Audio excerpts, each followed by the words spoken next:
Հոկտեմբերի 11-ին վիճաբանություն ծեծկռտուք է տեղի ունեցել և կրակոցներ են հնչել Կոտայքի մարզում։ Ժամը 1-ի սահմաններում ներքին գործերի նախարարության ոստիկանության համայնքային ոստիկանության գլխավոր վարչության Կոտայքի բաժնում օպերատիվ տեղեկություններ են ստացվել, որ Աբովյան քաղաքի Կինոյի շենքի խաչմերուկում կրակոցներ են հնչել։ Շամշյան քոմի տեղեկություններում տեղում պարզվել է, որ ստացված օպերատիվ տեղեկությունը հավաստի է և ժամը 1:30-ի սահմաններում Սուրբ Գրիգոր Լուսավորիչ բժշկական կենտրոնից ոստիկանության Կոտայքի բաժին ահազանգ է ստացվել, որ կրծքավանդակի և աջ-բազկի շրջանում հրազենային վնասվածք ախտորոշմամբ իրենց մոտ է տեղափոխվել մի քաղաքացի։ Հիվանդանոց մեկնած Կոտայքի բաժնի և Կոտայքի մարզի քրեական ոստիկանության օպերները պարզել են, որ վիրավորը Կոտայքի մարզի բնակիչ 29-ամյա Խանամիր Հ. է։ Բժիշկները իրավապահներին հայտնել են, որ վիրավորը գտնվում է վիրահատարանում և ի վիճակի չէ կատարվածի մասին բացատրություն տալ։ Ժամեր անց Աբովյան բժշկական կենտրոնից ահազանգ է ստացվել ոստիկանության Կոտայքի բաժին և հայտնել են, որ որովայնի առաջնային պատի կտրած ծակած վերք ախտորոշմամբ իրենց մոտ է տեղափոխվել մի քաղաքացի։ Իրավապահները պարզել են, որ վիրավորը Կոտայքի մարզի բնակիչ 34-ամյա Անդրանիկ Վ. է։ Մինչ իրավապահների հիվանդանոցում էին, նույն հիվանդանոցից հերթական ահազանգն է ստացվել, որ գոտկային ձախ կեսի կտրած ծակած վերքեր ախտորոշմամբ եւս մի հոգի տեղափոխվել է իրենց մոտ։ Ոստիկանները պարզել են, որ վիրավորը Կոտայքի մարզի բնակիչ 39-ամյա Վահե Վ. է։ Բժիշկները իրավապահներին հայտնել են, որ նշված անձինք գտնվում են ծայրահեղ ծանր վիճակում և վիրահատարանում են և ի վիճակի չեն կատարվածի մասին բացատրություն տալ։ Ոստիկանները պարզել են, որ նույն օրը ժամը 00:30-ից 1 ընկած ժամանակահատվածում Աբովյան քաղաքի Հանրապետության 20 շենքի հարակից տարածքում ինքնությունը դեռևս չպարզված մի խումբ անձինք հասարակության նկատմամբ բացահայտ արհամարհական վերաբերմունք ցուցաբերելով խախտելով բնակիչների անդորրը վիճաբանել են միմյանց հետ, որի ժամանակ հնչել են հայհոյանքներ, կրակոցներ, ինչից հետո նշված անձինք մարմնական վնասվածքներ են ստացել և տեղափոխվել հիվանդանոց։ Դեպքի փաստով Կոտայքի մարզային քննչական վարչության պետի որոշմամբ ստեղծվել է քննչական խումբ, խմբի ղեկավարի որոշմամբ նախաձեռնվել է քրեական վարույթ։ Դեպքի վայրում իրավապահները հայտնաբերել են արնանման հետքեր, կրակված պարկուճներ, դանակ, թզբեհ, բջջային հեռախոս։ Ֆոտոլրագրողի տեղեկություններով քրեական և համայնքային ոստիկաններն ու քննիչները տաքետքերով հանցագործությունը կարելի է ասել բացահայտել են և հայտնաբերել են նաև հանցագործության գործիք ատրճանակը։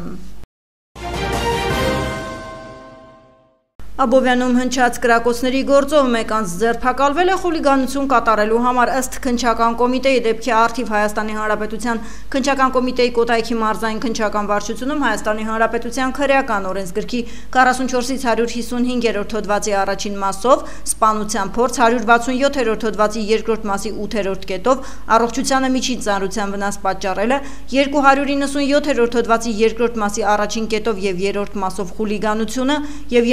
335-րդ հոդվածի առաջին մասով հրազենի դրա հիմնական բաղկացուցիչ մասերի ռազմամթերքի և այլ նյութերի սարքերի առարկաների ապօրինի շրջանառությունը նախաձեռնվել է քրեական վարույթ։ Նախաքննության ընթացքում նշանակվել են դատաձգաբանական, դատագենետիկական և դատաբժշկական փորձաքննություններ։ Նախաքննությունը շարունակվում է, կատարվում են անհետաձգելի վարութային և ապացուցողական գործողություններ։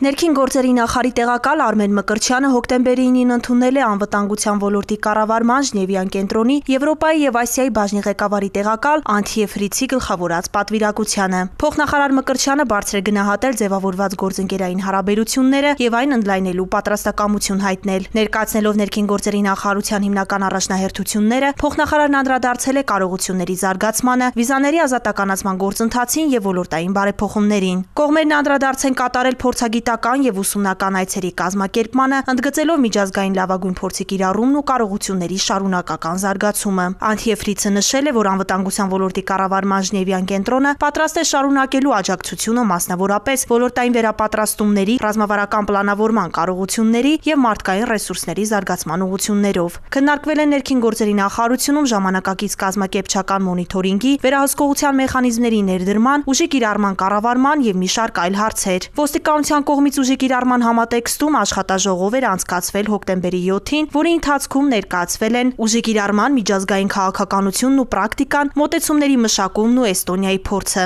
Ոստիկանության տարբեր ստորաբաժանումների ծառայողները ծանոթացել են անվտանգության ոլորտի կառավարման Ժնևյան կենտրոնի մշակած ուժի կիրառման կառավարում ոստիկանության ինքնագնահատման ուղեցույցին, որի նպատակն ուժի կիրառման հետ կապված կառավարման ընթացակարգերի գնահատմանն աջակցելն է։ Ներկայացվել է նաև ուղեցույցի մեթոդաբանությունը, ինքնագնահատման մոդուլներն ու գործողությունների ծրագրի շրջանակները։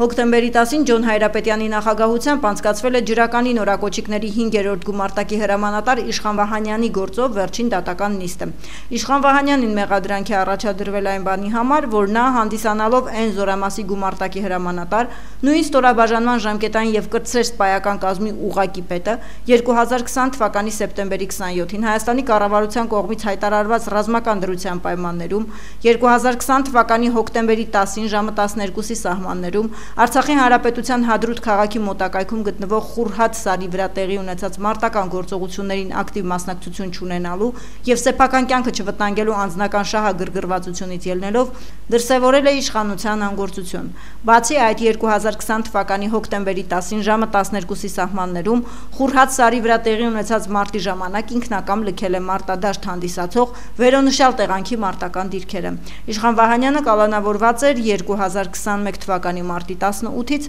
դատարանը Վահանյանին մեղավոր է ճանաչել Հայաստանի գործող քրեական օրենսգրքի 546-րդ հոդվածի առաջին մասով եւ 549-րդ հոդվածի 3-րդ մասով եւ պատիժները մասնակի գումարելով վերջնական պատիժ էր նշանակվել ազատազրկում 16 տարի ժամկետով։ Պատիժը կհաշվարկվի Վահանյանին արգելանքի վերցնելու պահից, նա կկրի 11 տարի 10 ամիս 4 օր ժամկետով ազատազրկում։ Կիրառվել է նաեւ լրացուցիչ պատիժ։ Իշխան Վահանյանը զրկվել է Հայաստանի Հանրապետության զինված ուժերի մայորի կոչումից։ Նշենք, որ նախորդ թիվ հանրային մեղադրողը միջնորդել էր, որպեսզի Վահանյանը ազատազրկվեր 18 տարի ժամկետով։ 2023-ից մեր երկրում փուլային տարբերակով ներդրվեց եկամուտների համընդհանուր հայտարարագրման համակարգ։ Գործընթացը մեկնարկեց ըստ հայտարարատու անձանց խմբերի, պետական համայնքային ծառայության եւ հանրային պաշտոններ զբաղեցնող Հայաստանի Հանրապետության քաղաքացիներ, հարցու աշխատող համարված ռեզիդենտ հանդիսացող Հայաստանի քաղաքացիներ, Հայաստանից դուրս գտնվող աղբյուրներից եկամուտներ ստացած անձինք եւ արդեն երրորդ փուլով մեր երկրի բոլոր քաղաքացիները, այդ թվում կենսաթոշակառուները։ Հայտարարագրման ինստիտուտի ներդրման համար կա 3 հիմնական նպատակ։ Ունենալ նախ Հայաստանի Հանրապետության քաղաքացիների եկամուտների վերաբերյալ անձնավորված հաշվառման համակարգ, երկրորդ նպատակը դա մարդկային կապիտալի զարգացումներ, այսինքն որպեսզի մենք կարողանանք հնարավորություն ունենալ առողջապահության եւ կրթության գծով ծախսերի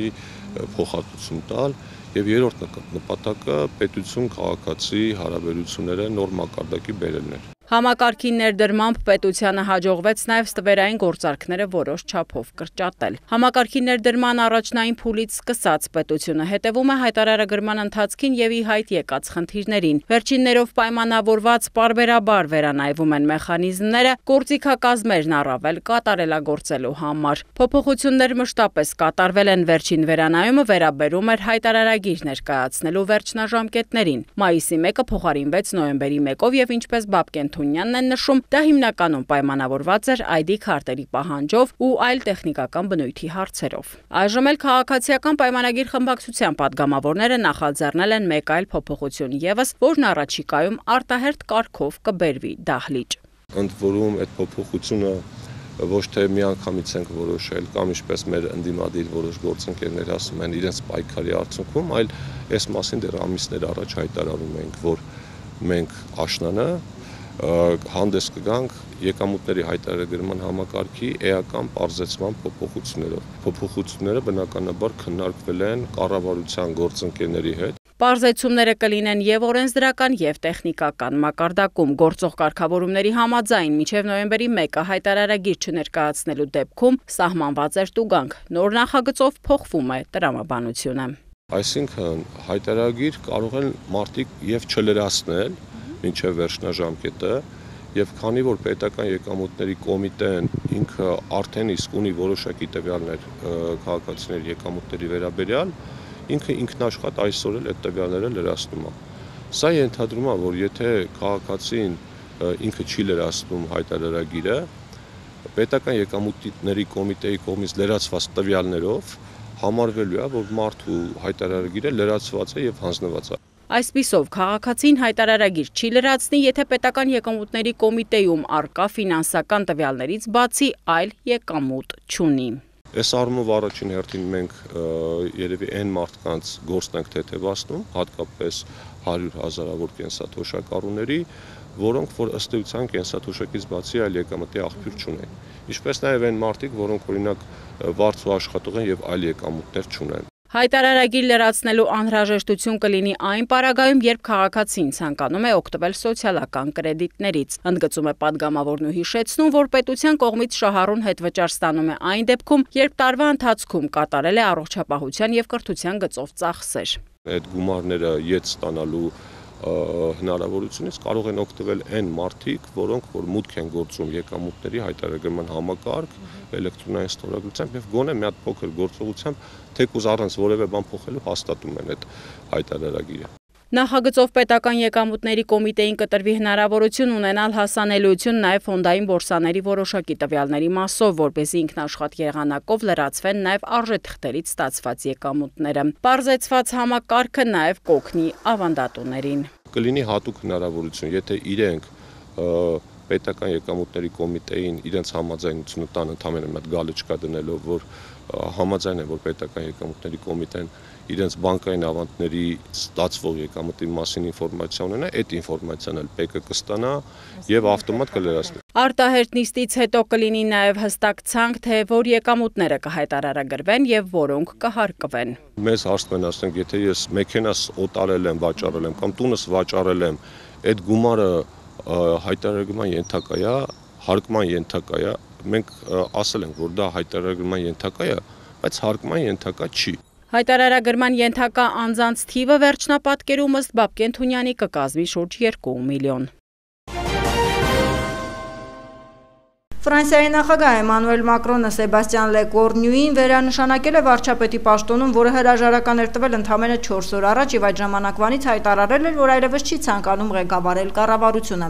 Ելիսեյան պալատը հայտարարել է Լեկորնյուի վերանշանակման մասին Մակրոնի կողմից նոր վարչապետ նշանակելու համար իրեն տրված 48 ժամվա ժամկետի ավարտից կարճ ժամանակ անց։ Ելիսեյան պալատի հայտարարությունից հետո Լեկորնյուն X-ում գրել է, որ ընդունում է իրեն վստահված առաքելությունը պարտքի զգացումից ելնելով։ Լեկորնյուի անսպասելի վերանշանակումը ուրբաթ կեսօրին նախորդել էր նախագահի եւ խորհրդարանում ներկայացված բոլոր քաղաքական կուսակցությունների առաջնորդների հանդիպումը բացառությամբ ծայրահեղ աչերի եւ ծայրահեղ ձախերի։ Հանդիպման նպատակն էր պայմանավորվել նոր կառավարության ծրագրերի շուրջ, որը կկարողանա մինչեւ տարեվերջ ընդունել բյուջեն, հենվելով падգամավորների մեծամասնության աջակցության վրա։ Ամերիկայի Միացյալ Նահանգների նախագահ Դոնալդ Թրամփը հայտարարել է, որ նոյեմբերից սկսած Չինաստանից ներմուծվող ապրանքների վրա լրացուցիչ 100% մաքսատուրքեր կսահմանի։ Truth Social սոցիալական ցանցում Թրամփի գրառման մեջ ասվում է, որ Միացյալ Նահանգները նաև արտահանման վերահսկողություն կսահմանի քրիտիկական կարևոր ծրագրային ապահովման նկատմամբ։ Ավելի վաղ ուրբաթ օրը Միացյալ Նահանգների նախագահը կտրուկ է արձագանքել Պեկինի որոշմանը խստացնել հազվագյուտ մետաղների արտահանման կանոնակարգերը մեղադրելով Չինաստանին թշնամության եւ աշխարհը պատանդ պահելու փորձի մեջ։ Նա սպառնացել է չեղարկել Չինաստանի նախագահ Սի Ցինպինի հետ հանդիպումը, սակայն ավելի ուշ պարզաբանել է, որ չի չեղարկել այլ, չնայած վստահ չէ, որ այն կկայանա։ Ես միևնույն է այնտեղ կլինեմ, ասել է նա Սպիտակ տան լրագրողներին։ Փրկարար ծառայությունից տեղեկացնում են, հանրապետության տարածքում ավտոճանապարհները հիմնականում անցանելի են։ Կորեայի ձորի ճանապարհի հիմնանորոգման աշխատանքներով պայմանավորված, հաշվի առնելով քարաթափման վտանգը օգոստոսի 19-ից ճանապարհը ժամանակավորապես փակ է երթևեկության համար։ Ստեփանցմինդալարս ավտոճանապարհը բաց է բոլոր տեսակի տրանսպորտային միջոցների համար։ Հիդրոթերապևտաբանության եւ մոնիտորինգի կենտրոնից հայտնում են, հանրապետության տարածքում հոկտեմբերի 12-ի գիշերը 14-ից 16-ին սպասվում է առանց ստեղումների եղանակ։ Հոկտեմբերի 12-ի երեկոյան առանձին շրջաններում, 13-ին շրջանների մեծ մասում սպասվում է անձրև։ Քամին հյուսիս-արևմտյան 2-ից 5 մետր վարկյան։ Հոկտեմբերի 13-ին առանձին շրջաններում սպասվում է քամու ուժգնացում 15-ից 18 մետր վարկյան արագությամբ։ Օդի ջերմաստիճանը հոկտեմբերի 13-ից ցերեկը կնվազի 5-ից 7 աստիճանով։